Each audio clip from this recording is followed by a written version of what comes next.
दोस्तों, तो अब हम लोग सीखेंगे ग्राफ, है ना। और ग्राफ जो है सो बोर्ड पर बताने में थोड़ा सा दिक्कत होता है और आप लोग को ठीक से समझ में नहीं आएगा। तो हम लोग सीखेंगे ग्राफी विधि, है ना। ग्राफीय विधि, है ना। ग्राफी विधि सीखेंगे दोस्तों। ये 5 नंबर का आता है क्वेश्चन, द्विउत्तरीय प्रश्न में, है ना। और ये क्लास 10th का है, क्लास 10th का है। ये 5 नंबर का हर हाल में आपको आएगा और आप आराम से इसको हल कर लेंगे। ठीक है, देखिए कैसे हल करना है इसको। देखिए एक समीकरण दिया हुआ 5x - y - 5 बराबर 0 और दूसरा है 3x - y - 3 बराबर 0। दो समीकरण दिया हुआ रहता है इसमें। इसी तरह करेगा आपको क्या करना है कि इसमें हल करना, जिस तरह से हम एक लकीर मारे ना, इस तरह से आपको एक समीकरण इसमें हल कर लेना है, एक समीकरण को इसमें हल कर लेना है। ठीक है, और ये ग्राफ इधर जो दिया हुआ इसमें आपको ग्राफ खींचना है। ठीक, तो सवाल किस तरह से दिया हुआ, देखिए सवाल थोड़ा सा घुमाया किस तरह से। समीकरण 5x - y - 5 बराबर 0 एवं 3x - y - 3 बराबर 0 के आलेख खींचे। यहाँ तक सवाल ठीक है, लेकिन यहाँ के बाद जो कह रहा है, इन रेखाओं द्वारा y अक्ष के द्वारा बने त्रिभुज के शीर्षों के नियामक ज्ञात करें। ये इसमें क्या होता है ना, इसमें क्या होता है, कुछ बच्चा फंस जाता है। तो हम क्या करेंगे, इसको भी हल करेंगे। ठीक है, चलिए आगे देखते हैं। तो इसमें क्या करना बच्चों, कैसे हल करेंगे इसको, कुछ नहीं करना है इसको, अपने मन से अब x का एक ऐसा वैल्यू चुनिए या तो y का, कि y का मान बिल्कुल सरल आए, मतलब हल्का मान आए, है ना। चलिए तो हम लोग सबसे पहले क्या चुनते हैं, 1 2 या -1 2 0 भी आप ले सकते हैं ना। तो 0 ले सकते हैं, -1 या 1 2 या 2, बहुत ज़्यादा बड़ा नहीं लेना, मतलब कोशिश करना है कि 5 6 से पहले ही इसको निपटा देना। ठीक है, यही ख्याल रखना है। नहीं तो ग्राफ में क्या होगा, खींचेंगे ना तो ये आगे बढ़ जाएगा इधर उधर, है ना, फिर खींचने में दिक्कत होगा। तो हम लोग ये ध्यान रखेंगे कि 5 से या 6 से नीचे तक ही रहे। ठीक है, तो चलिए दोस्तों हम लोग देखते हैं कि ये होगा कैसे। चलिए हम लोग लेते हैं, अपने मन से लेना है। देखिए लिखेंगे जब x बराबर 0, तो क्या हो जाएगा दोस्तों, तो 5 गुना 0 - y - 5 बराबर 0 हो जाएगा। अब ये माइनस को इधर कर दिए, ये तो गुना होगा तो क्या हो जाएगा, 0 - y बराबर क्या हो जाएगा इधर 5, या फिर यहाँ पे 0 तो खत्म हो जाएगा। अब अगर हम माइनस लिखेंगे -y बराबर 5, अगर हम y बराबर लिखना चाहेंगे दोस्तों तो क्या लिखाएगा, -5 लिखाएगा, है ना। ये माइनस को इधर कर सकते हैं, तो इसको पलटी करके ऐसे लिखा जाता है ना। ये हो गया y का मान। अब एक मान और आपको चुनना है, लिखेंगे जब x बराबर, आपको जो मन करता है लेने का, है ना, वो आप ले सकते हैं। सिर्फ आपको, जैसे कि मेरा मन कर रहा है 1 लेने का तो 1 ले लेंगे, आपका मन करेगा 2 लेने का तभी वही आलेख आएगा, है ना। 1 लेंगे तो क्या हो जाएगा, तो हो जाएगा 5 गुना 1, यहाँ पे देखिए 5 गुना 1 माइनस y माइनस 5 बराबर 0। ठीक है, अब यहाँ पे क्या हो जाएगा, 5 माइनस y, इसको क्या कीजिए, -5 को इस पार कर दीजिए, तो क्या हो जाएगा, y हो जाएगा।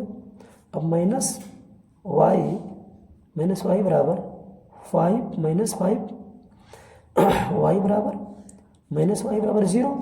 तो ये माइनस को इस पार करेंगे मान लीजिए, या तो फिर मान लीजिए कि माइनस दोनों तरफ गुना करेंगे, तो भी क्या आएगा, y बराबर क्या होगा, y बराबर 0 ही होगा। ठीक है, मान लीजिए कि माइनस दोनों तरफ गुना करेंगे तो -0 में गुना होगा तभी क्या होगा, वही रहेगा।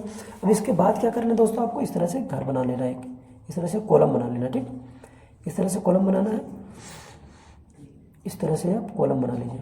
यहाँ पे 3 को इस तरह से कॉलम बनाइए, और यहाँ पे लिखिए x, यहाँ पे लिखिए y।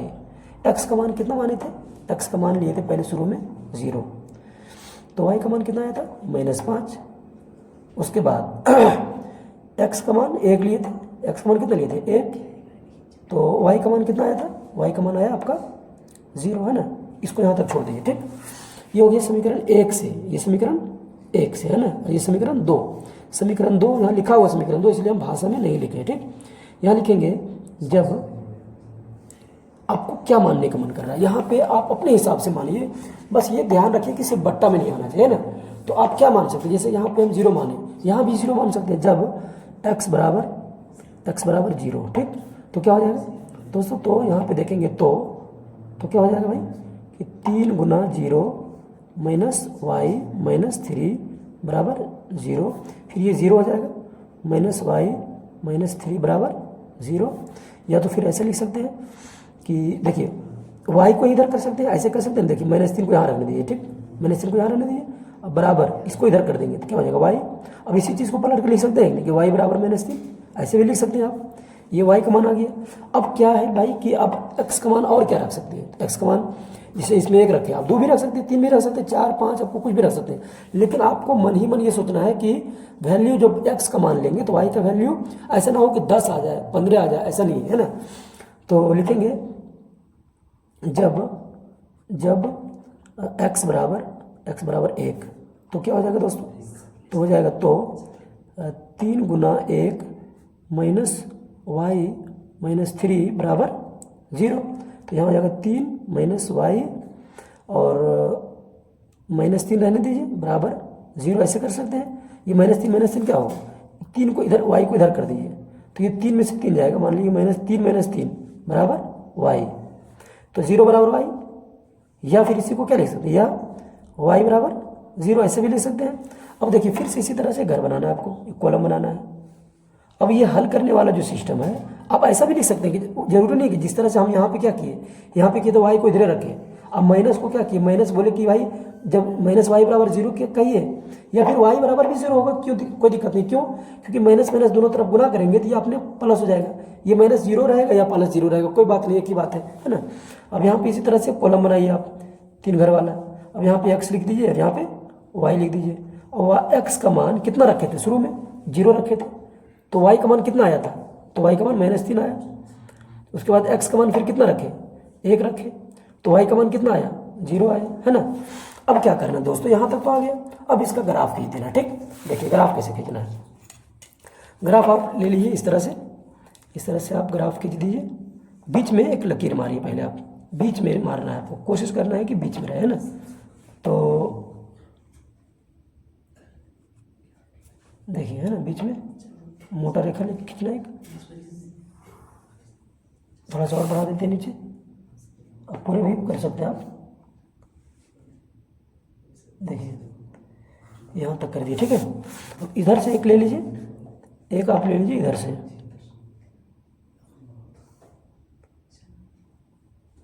ध्यान से थोड़ा सा करना है, एकदम खूबसूरत लगे देखने में, टेढ़ा मेढ़ा नहीं होना चाहिए, है ना, और लकीर से आगे पीछे भी नहीं होना चाहिए, ये भी ध्यान रखेंगे आप। उसके बाद बस बन गया, 1 मिनट और लगेगा बनने में। देखिए हो गया। अब यहाँ पे क्या लिखेंगे, यहाँ पे रहेगा आपका x और यहाँ पे रहेगा आपका x डैश, क्या रहेगा, x डैश, यहाँ पे रहेगा आपका y और यहाँ पे आपका रहेगा y डैश, ठीक है, y डैश। देखिए इधर जो यहाँ पे आपका ओरिजिन हो गया है ना, मूल बिंदु, इधर जाइएगा प्लस, इधर जाइएगा माइनस। जैसे कि आप अगर लेना चाहेंगे जहाँ पे, देखिए ये हो गया आपका 1 2 3 4 5 6, इस तरह से लिख भी सकते हैं आप, है ना, प्लस में, और नहीं भी लिखेंगे तो भी कोई दिक्कत नहीं है, ठीक है। आप सिर्फ ये देखिए कि इधर जाएंगे प्लस, इधर आएंगे माइनस, ऊपर जाएंगे प्लस, नीचे आएंगे तो माइनस, ठीक है। देखिए यहाँ पे इस तरह से घर बना हुआ, आपको लिखने का कोई जरूरत भी नहीं है। लेकिन अब क्या करना है कि ये देखिए पहला समीकरण का क्या करना है कि आपको एक ये दोनों मिला के 0 और -5 मिला के एक रेखा खींचना है। पहले एक बिंदु बनाइए, 0 और 5 का एक बिंदु कहाँ बनेगा, x की तरफ 0 चलिए, x की तरफ 0 मतलब कि कुछ भी नहीं, और y की तरफ -5, -5 का मतलब नीचे, एक घर यहाँ है, 2 घर यहाँ है, 3 घर यहाँ है, 4 5, एक बिंदु यहाँ पे डालिए आप।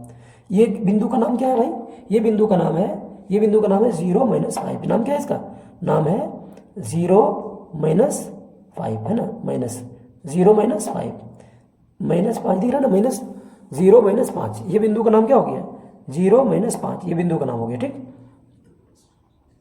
-5।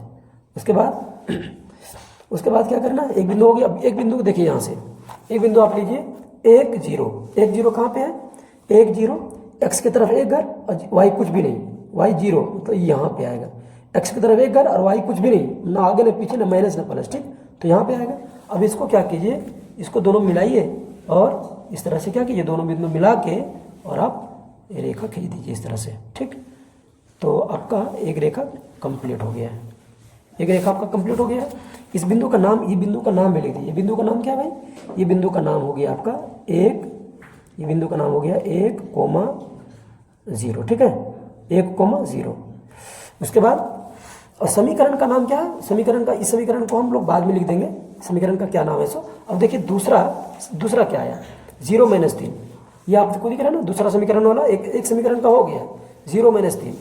तो x की तरफ 0, x की तरफ कितना चलना है? 0 घर, और y की तरफ माइनस में 3 घर, है ना।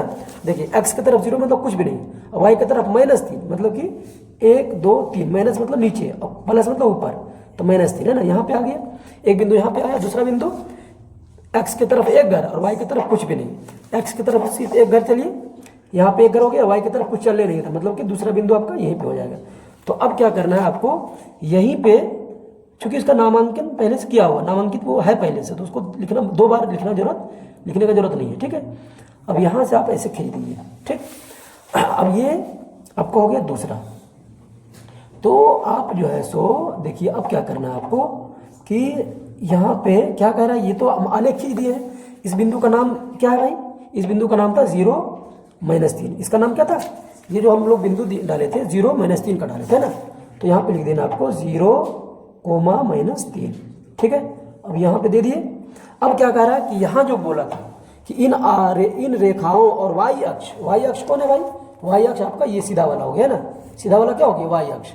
तो इन रेखाओं और y अक्ष के द्वारा बने त्रिभुज के शीर्षों का नियामक, इन रेखाओं और y अक्ष के बीच त्रिभुज कौन बना? त्रिभुज बना आपका, देखिए कौन त्रिभुज बना, इसको पेंटिंग भी कर देते हैं।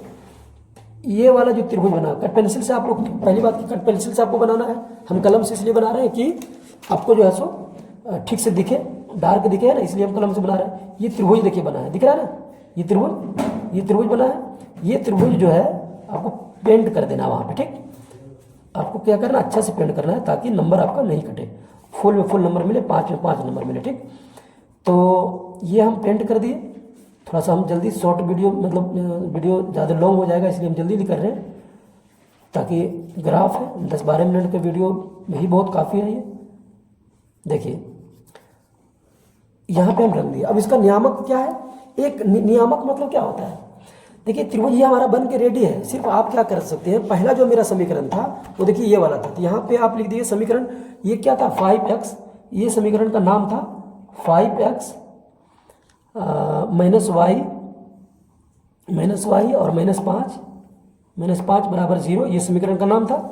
और ये समीकरण और दूसरा समीकरण जो था, कहीं भी ये रेखा जो खींचे इसके ऊपर कहीं भी आप लिख सकते हैं, यहाँ भी हम लिख सकते थे, ठीक है, हम यहाँ भी लिख सकते थे। चलिए दूसरा समीकरण कौन है मेरा? दूसरा समीकरण है मेरा, यहाँ पे लिख दिया आप, कहीं भी लिख सकते हैं, यहाँ भी लिख सकते हैं, ये रेखा कहीं भी, ये रेखा है ना, कहीं ये रेखा में कहीं भी लिख सकते हैं। चलिए हम यहीं पे लिख देते हैं 3x - -3 बराबर 0। ये 2 हो गया, दोनों समीकरण को लिख देना है, नियामक भी हो गया। अब नियामक कह रहा है कि लिखने के लिए, नियामक भी हमको बोला लिखने, है ना। तो नियामक क्या है? मान लीजिए कि नियामक अगर हम लिखेंगे तो नियामक क्या होगा, है ना। तो छायांकित लिख दीजिए, छायांकित भाग के नियामक, क्योंकि नीचे तो जगह है नहीं, यही लिख देते हैं। छायांकित भाग की अस्पष्टता लिखिए, अस्पष्टता छायांकित भाग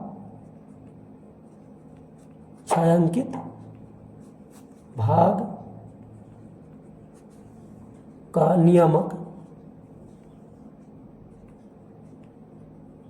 बराबर क्या होगा बोलिए? नियामक हो जाएगा आपका पहला नियामक, आप कहीं भी लिख सकते हो, कोई दिक्कत नहीं, तीनों नियामक सिर्फ लिख दीजिए। एक ले लीजिए आप 1 0, दूसरा ले लीजिए आप 0 - 5, 0, -5, और तीसरा ले लीजिए आप 0, -3। दोस्तों इसका अब जो है ये हम तो लिख दिए हैं कि अस्पष्टता छायांकित भाग, ये आपका हो गया है एक नियामक, ये एक नियामक त्रिभुज का नियामक। देखिए त्रिभुज क्या बना, त्रिभुज यहाँ से यहाँ, मान लिया अगर नाम देते थे हम ABC, ऐसे त्रिभुज बनता है ना, तो नियामक दे दिए इसका। लेकिन हल क्या होगा, आंसर क्या होगा इसका? हल हमारा कटान बिंदु होता है इसका, यहाँ पे लिखना है। देखिए इसको अगर यहाँ बचा पाइएगा तो थोड़ा सा आप इसको कम खींचना है ना, और लिखना है इसका कटान बिंदु, डायरेक्ट लिख देते हैं, डायरेक्ट कटान बिंदु हमारा कितना है? 0 1 है ना। कटान बिंदु बराबर क्या है? 1 0, 1, 0। अतः देखिए कटान बिंदु ये हो गया, कटान बिंदु मतलब क्या हो, एक रेखा इधर से गया, ठीक, और एक रेखा इधर से गया, दोनों कटा कहाँ पे, तो कटा कहाँ पे, 1 0 पे। पहले लिखते हैं x, मतलब ये x है, उसके बाद लिखते हैं y। जब भी लिखाता है तो पहले लिखाता है x, उसके बाद लिखाता है y, याद रखिएगा, ठीक। तो x का मतलब कितना, x बराबर कितना 1 और y बराबर कितना 0, यही आपका आंसर है, ठीक। उसके बाद ये आपका नियमावली हो गया, इस तरह से आप लिख दीजिएगा, आपको पूरा का पूरा अंक मिलेगा, ठीक है। ठीक है दोस्तों, थैंक यू।